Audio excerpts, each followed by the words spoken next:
Hello, welcome to the episode of the Let People Prosper series. My name is Dr. Vance Gann. I hope you're having a prosperous day. Well, today we have another freedom fighter, someone who is right on the front lines of the budget, making sure that we can rein it in as much as possible. Congress is always liking to spend too much, but this guy, U.S. Senator Mike Braun, he's on the front lines of trying to hold it back, doing everything that he can to rein in government spending, which is going in and infiltrating all of our lives and the economy and everything else, and even looking at spending limits, which we talk about a lot here on the Let People Prosper show. So, Senator Braun, welcome to the Let People Prosper show. Hey, great to be on, and I love the subject matter, so I'm anxious to talk. Well, great. I know you've been, this has been on your mind for a long time, and you talk about it, and you're right on the forefront of this. I really believe you are, and it's been great to have you in the U.S. Senate and for so long. And so thank you for your service as well. So for the audience, I want to go ahead and give them some background, and then we'll jump right in with some good discussion here.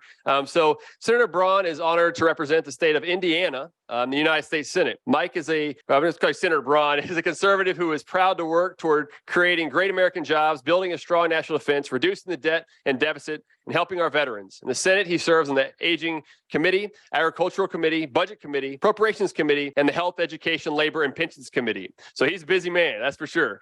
Before Braun's historic victory in 2018, he was the founder and CEO of Meyer Distributing, company he built in his hometown of Jasper that employs hundreds of Americans across the country. He graduated from Jasper High School in 1972, where he served as a senior class president and lettered in football, basketball, and track. So an athlete as well. Very nice. Senator Braun went on to graduate from Wabash College, where he earned an economics degree, graduated summa cum laude, and served as the president of the student body. In 1976, Senator Braun married his high school sweetheart and entered Harvard Business School, earning an MBA in 1978. After graduation, he took a different path than many of his classmates and moved back to Jasper to start his career. In 1979, he co-founded Crystal Farms, which later became one of the largest turkey operations in the Midwest. After starting in Meyer Body Company in 1981 and eventually acquiring full ownership, Senator Braun transferred from the manufacturing sector to the distribution markets, forming Meyer Distributing. Since then, Meyer has grown to be among the industry leaders in auto parts distribution. Today, Meyer is a nationwide contender in the third-party logistics business.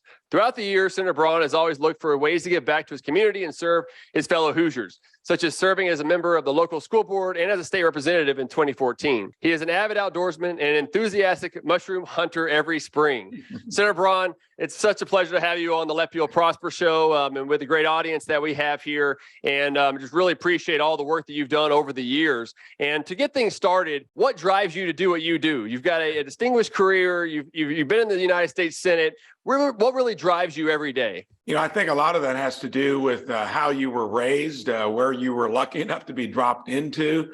I come from a German Catholic community that I never really appreciated that much. I knew it was a good place to live and grow up, but when we did live away for 2 years in Boston, and you do get that degree, I was headed to Wall Street, I thought. I took an 82.5% pay cut because it was about $100,000 then if you were good at finance.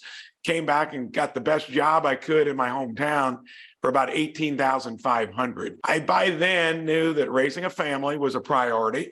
My wife was an entrepreneur like me. She's had her only job in business in our downtown for over 40 some years. So I started 3 years at a local kitchen cabinet company, started by a great local entrepreneur. I'll never forget, he said, you hang around, you might run this place, in 10 to 15 years. And I made it 3 years and wanted to do my own thing. And I thought about all those decisions, move back to your hometown. That was almost like, what's wrong? Why did you come back?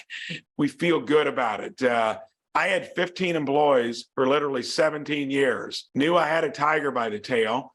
Actually, office was in like a used mobile home next to an old building. Finally started scaling it in the late 90s.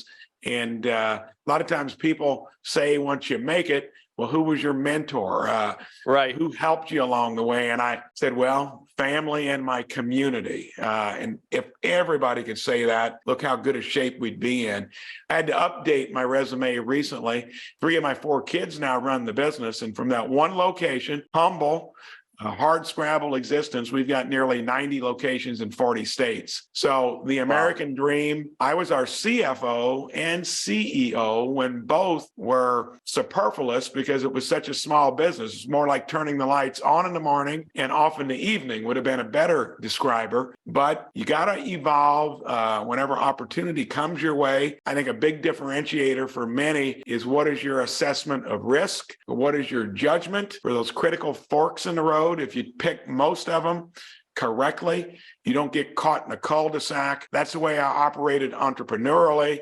It's helped me even politically because we've been a robust freshman Senate office that doesn't take seniority, really seriously and try to work within a system and try to make a difference for Hoosiers and Americans. Excellent. Excellent. I love that, Senator Braun. And I think whenever you're looking back on your career and the success that you've had and being able to be the United States Senator of Indiana, and doing a lot of great work there. You mentioned some of the starting point from your community and everything else, but what I've noticed in talking with others in my own life is you also see a network, kind of a building blocks throughout your life of how you've got to where you are today. Did you notice that some of that network and that community and kind of civil society is really what got you to where you are today as well? That's interesting because mine was basically off the grid. The network that I left, from the Harvard Business School, I didn't even know where my diploma was until 4 or 5 years ago. So my network, ironically, is, I think, a new configuration. Where I grew up, you couldn't tell the difference between blue and white collar workers. We were from a German Catholic community, all within a public school system, and I've been one of the loudest voices on school competition, choice. When you don't have choice and competition, nothing is ever working really well or affordable to boot. So that network I built kind of in the almost subterranean way, using that kind of formal education, but the School of Hard Knocks was basically my teacher. And listen to this. Once I decided to leave that kitchen cabinet company, which a guy said I could run someday, it was 26 million in sales. It's now 3.2 billion. It's the largest kitchen cabinet company in the US. Probably wouldn't be talking here today had I stayed there. So I often wonder how all of that comes together in terms of the flow chart of life. But again, being willing to take a risk, having good judgment, the School of Hard Knocks, those three things have kind of been my network. And then once you get beyond a certain level, you build it from there. And of course, the network's a lot different now. It's a political one as opposed to the real world. But my kids, I think, share that kind of entrepreneurial point of view. We built a business where people like to work there. I'm proud to pay the highest wage in the lowest unemployment county in our state. And you do a lot of those things. The long run actually gets to be easy if you don't get out of your wheelhouse and forget what got you there in the first place.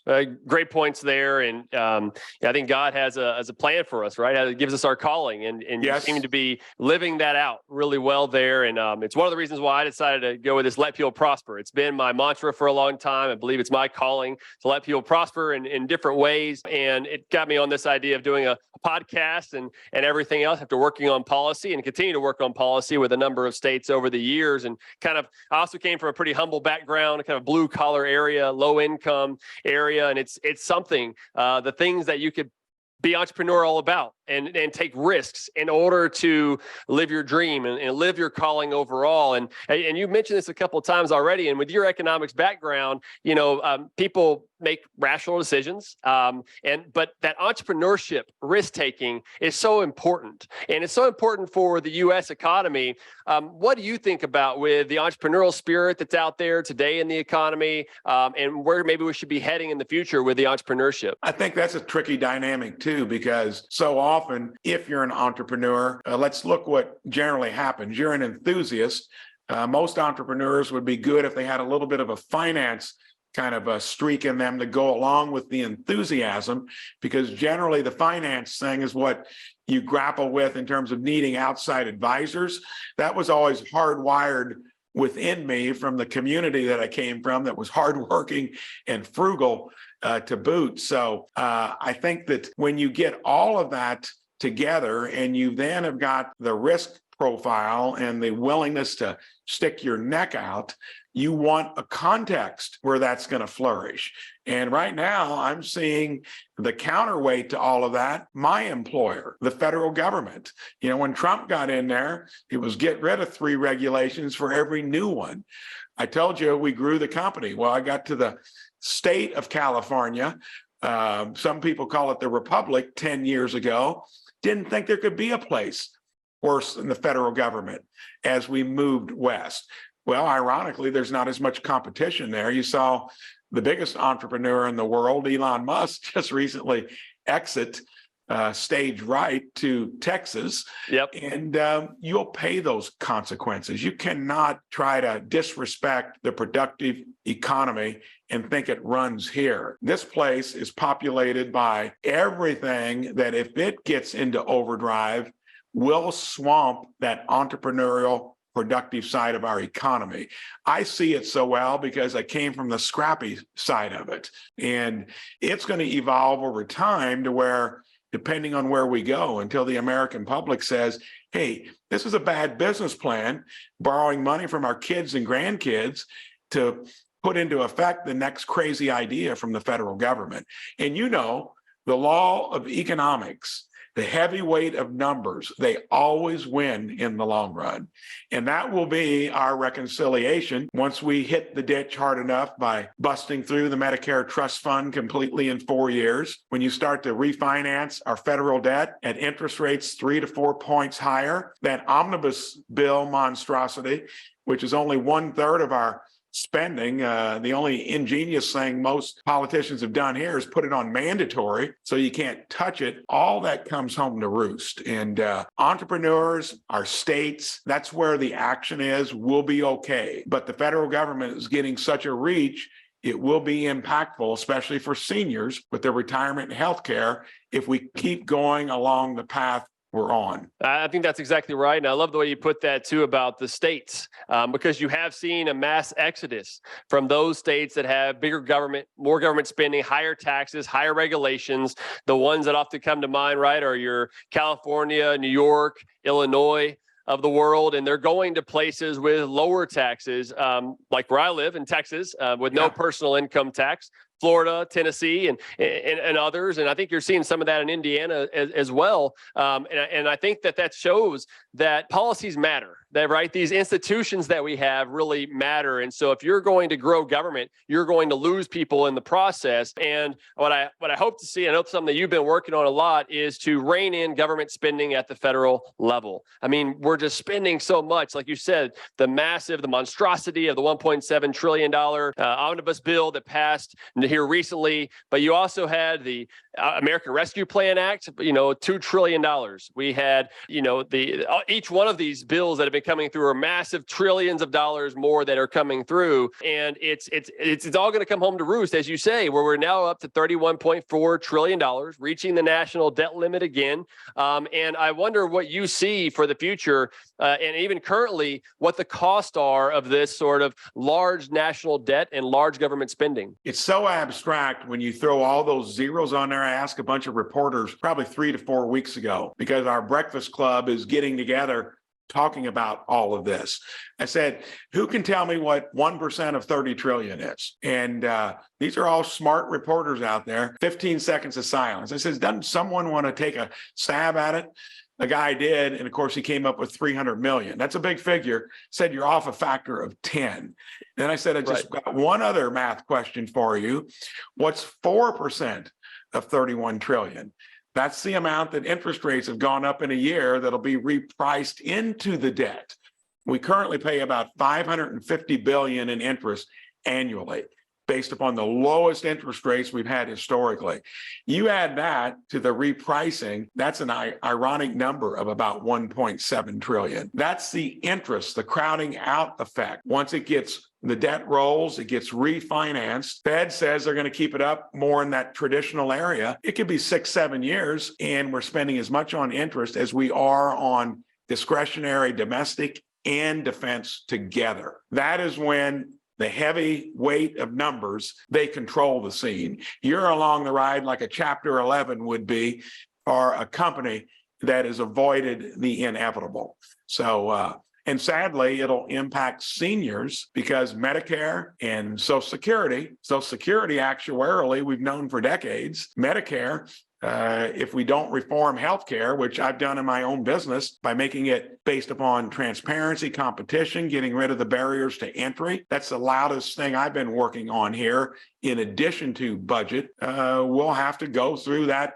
painful process. Sadly, Bernie Sanders runs the budget committee now. And for those 2 years, we've not done one meeting with regular order on budget mechanics or acknowledging that we can't keep spending and borrowing. It's now 30% of our budget for consumption.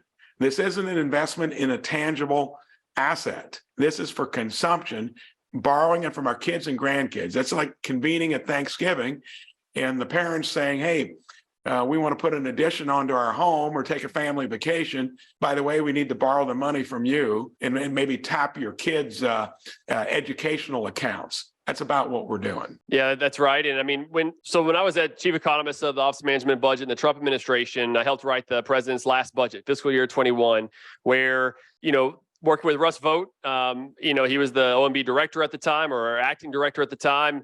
We found $4.6 trillion in savings over a decade. We still hadn't balanced the budget until about 15 years, but we were trying to get it on the right path. Well, of course, that was all thrown out the window. For one, when it gets to Congress, a lot of times they don't look at it much anyway. But also COVID hit. We had the pandemic. We had a massive amount of spending and the tax rebates that were sent out and all of that went on, the shutdowns across the country. That was one big $2 trillion bill in the CARES Act, right? Remember that. But then there were multiple after that to where the deficit went to over $3 trillion, then to nearly $3 trillion, $2.8 trillion. Now it's down to $1.4 trillion, which President Biden likes to say that he cut the deficit. That was in spite of him doing anything. That's the most laughable thing I've ever heard a politician say. Yes. I've been cutting that deficit after all their policies increased it in the first place. That's right. That's DC speak. Yes, exactly right. I mean, all of his policies were driving that because your increased government spending is one after another. And even if you look at the trajectory now from Congressional Budget Office, right, you're still going to see over $1 trillion in deficits for the foreseeable future. It's just a massive increase over time. And so one of the things that I know that you've been at the head of is trying to put in spending limits. To me, a balanced budget would be nice, but a balanced budget also means that you could raise taxes. And in raising taxes, whether you have higher taxes or lower taxes over time, the share of GDP of tax revenues stays about the same. But you disincentivize people to work. You crowd out the productive private sector and not allow for this pie to grow. And so what do you think about spending limits and other things that maybe should be imposed on the federal government? So I put out several budgets. I took one formally to the floor because it's a privileged motion. Rand Paul does that as well. And Rand's got a plan where if you just cut like $200 to $300 billion and then froze spending for 5 years, you could balance the budget. That's how much the increases have been in the last 4 to 5 years per year to show you what it wouldn't take that much. I always say, as a business owner, you wouldn't miss 1 out of 100 of something. And when we had to look at 08 and 09, many of us were finding 5 and 10% to save in lean companies. So that is only bemoaned by career politicians and bureaucrats that don't have the political will to do anything other than peddle the largesse and then just shrug off through the modern monetary theory. I debated Bernie Sanders, by the way, for 25 minutes. Find it on YouTube about 6-7 months ago. You can see where the other side's coming from. So, and your point about revenues, it's about 18% of our GDP, regardless of the tax rate. But when your taxes are like the Trump tax cuts, which I got the CBO to finally admit right pre-COVID that they were paying for themselves with increased revenues, you're going to have about a 3% annual growth rate, 2 to 3. If you have higher tax rates, you're going to generate about the same amount of revenue, but your growth rate's going to be in the doldrums around 1 to 1.5%. So it's clear. The folks on the other side of the aisle, this is their cathedral and their growth business all wrapped into one. They don't care. We as fiscal conservatives, through the defense hawks who drive that unholy alliance with the other side of the aisle, they roll us every year because I think defense is the most important thing that we do.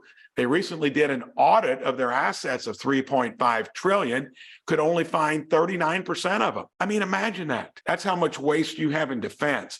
It would only take an entrepreneurial CEO, like only a few of us would be, to get this thing in good shape. There's so much waste, so much inefficiency, and there are programs we just don't need. There's no reason to bankrupt the country on the back of our kids and our grandkids. Amen. Exactly right. I think you hit on so many good topics there. The government spending is the ultimate burden. As Milton Friedman, one of my favorite economists, said, the ultimate burden of government is not by how much it taxes, but by how much it spends. Spending is what government can control. Taxes are controlled by the economy. You can influence how much money is coming in, but you're not actually controlling the tax revenue. You control every dollar spending, right, that you have in the process, and why it's so important to focus on government spending. You know, Senator Braun, I've been in favor of what I've called the responsible American budget, where it's a spending limit based on population growth plus inflation, which is a reasonable measure of the average taxpayer's ability to pay for government. The inflation part is really about connecting it with wages, which right now they're not connected, but historically there's usually been some sort of connection between the two. So right now I would say even spending should be well below population and plus inflation, if not even cut, right, from what you were saying earlier. But when you're looking at the budget over the last 20 years through 2021, so not including 2022 yet, but the overall increase in the national debt was $17 trillion. $17 trillion. If spending had just matched population plus inflation over that period, there would have been a surplus of $1 trillion. So in other words, it's an $18 trillion swing but there were tax changes during that period of time. The Bush tax cuts, the hikes from Obama, the cuts during Trump. There have been different changes in taxes. So it goes along with exactly with your point, is we want the economic pie to grow. One thing we miss a lot in these discussions, we look at these static analyses by CBO and others, and they'll tell us what the forecast is supposed to be on taxes. But we've also got to look at the budget part of it, because as the economy grows, to your great point earlier, Senator Braun, is that when you cut taxes, you get more growth, more incentives. That also means fewer people that are in poverty, fewer social net, safety net programs that you've got to spend money on in the process. So you actually get a 2-for-1. You get more economic growth and revenue, but you also get less spending on the other side if Congress can control it. And so I'm really hopeful that we can get some sort of spending limit, in the future. And I think what you're trying to do as well with the responsible budget targets and some other proposals you put out there have been really good. But what have you seen within the Senate? I mean, is there really an appetite to do something? So sadly, the old regime is now giving it at least lip service. But as I described earlier, that unholy alliance between neocons and defense hawks with the unapologetic spenders, and they don't care how much you spend on defense, as long as it's something way more than the growth of our economy for both domestic and defense, that unholy alliance. I've been on the budget committee 4 years. There's no hope for that occurring with the current dynamic. The Dems won't do that in the Senate. Kevin McCarthy is wrestling in probably a tricky way because he's got to keep his own caucus in line. But thank goodness he's at least making it an issue. Whether we're going to do it preemptively or whether we're going to go into like a Chapter 11, which will happen in an informal way in the federal government, I'm still thinking it's going to be more the latter, because whenever we've had moments of kind of inspiration, political will through budget caps, sequestration, we are ingenious in getting rid of them within a year or two. And when you look at that progression of $5 trillion in debt when Bush got in there, 2 wars on the credit card, $10 trillion. Obama says they're going to do that. We're going to politically enterprise domestically, $16 trillion when he left in 2016, $1 trillion structural deficits. That's the $18 trillion when I got there in 2018. And these structural deficits now, Vance, are closer to $1.5 trillion. And they're not factoring in new interest rate costs or lingering inflation. Those are the heavyweight of numbers that will force us in the right direction. Until we clean out the current group of enterprisers, that most of them haven't run anything or taken Finance 101, we're going to probably be maybe lucky to hold our own, probably not reform it. fearful that reforms only come from necessity. I don't know if you know, I'm coming back to run for governor in Indiana. Yeah, I was gonna ask you Cited about that because I believe the states are the laboratories. We're a good state. We're benefiting from our good business context. People are moving in from Illinois. I'm going to stay involved even there with the time I've invested here. Sooner or later, they will need a fixer either at some level when the whole thing does get to the point where you've got to change. There's no choice about it. And hopefully, in the meantime, we get there. But I think we're going to need more folks that aren't career politicians, that don't come from the farm system of how we get representatives and senators, that are willing to do what guys like me, Rick Scott, and others. And we got more of them in the House. That needs to be the new pedigree of who comes here. I totally agree. And one thing that I think that's helpful right now, I mean, it's not really helpful, but it's helpful in the sense that it's getting people to realize what the cost of all this debt is and deficit spending. Because for a long time, even some, good, what I would consider more free market economists haven't really made spending an issue and made the debt an issue because there wasn't really much inflation. There wasn't really any sort of costly effects that Americans were seeing in the process. But to me, right, it's always been there underneath the surface. It just hasn't been as rampant and as transparent as it is now, when you can see inflation running at 6.5% year over year. And that's just measured by CPI. I mean, we've got food up 10%.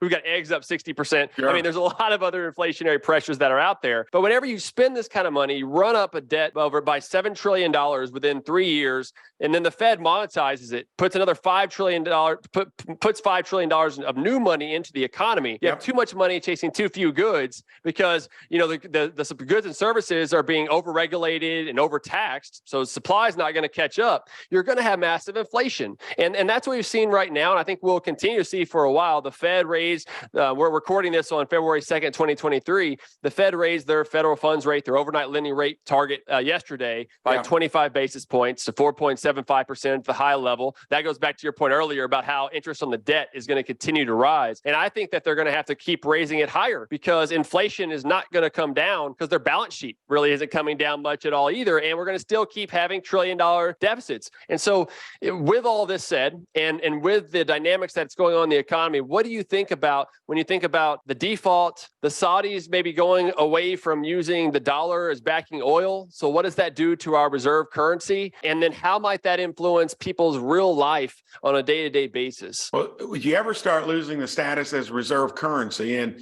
the Europeans, through the euro, their currency has devalued, but they are at least, even though they have a higher level of central government spending, they're not borrowing from future generations. You all of a sudden start to see that recent trend of where the euro, will probably go up in value. Our biggest geopolitical enemy, challenger out there, is China. And if they'd ever liberalize their political system, which probably won't happen, then they are savers. They're not consumers and spenders. Post-World War II, we were investors and savers. That's why the currency has been the reserve currency. We rebuilt the world into a global economy, and we can see how that's maybe gotten a little bit out of balance, and we're trying to rectify that. So all of that comes into play, that if you lose the reserve currency status, interest rates are going up. If you keep borrowing money, and especially when you throw inflation, when they put it on their balance sheet, the old-fashioned way would be selling that debt to the marketplace, not the Fed putting a credit on the balance sheet. That's a little kind of nuance, but that's the printing press in the basement. And we've unleashed that terrible. And last time is right when I got in business. That was a more structural, probably cost push inflation with the monetary side a little bit. That took 6 years to get back down to 2% inflation. So, and then, remember then it took nearly 20% interest rates. That would kill the whole economy, especially the federal government, because our private balance sheets, pretty good shape. States are pretty good shape, other than maybe your Californias and New York. So even when it happens, sadly, Vance, this is going to impact the elderly who depend on the federal government for their retirement and their health care. And that is so counter to what the political enterprisers would want to do, but they can't help themselves, and they'll end up creating that catastrophe. We will get through it. because then you won't have to worry about the debt ceiling, because the debt ceiling is a sensational kind of item that they use politically. We're always going to pay our interest. We're going to make our principal payments. It's the rest of government that then, through a Chapter 11 process, you'd have to start looking at what can't we afford? What are we willing to pay for out of current revenues without borrowing from future generations? It's not complicated.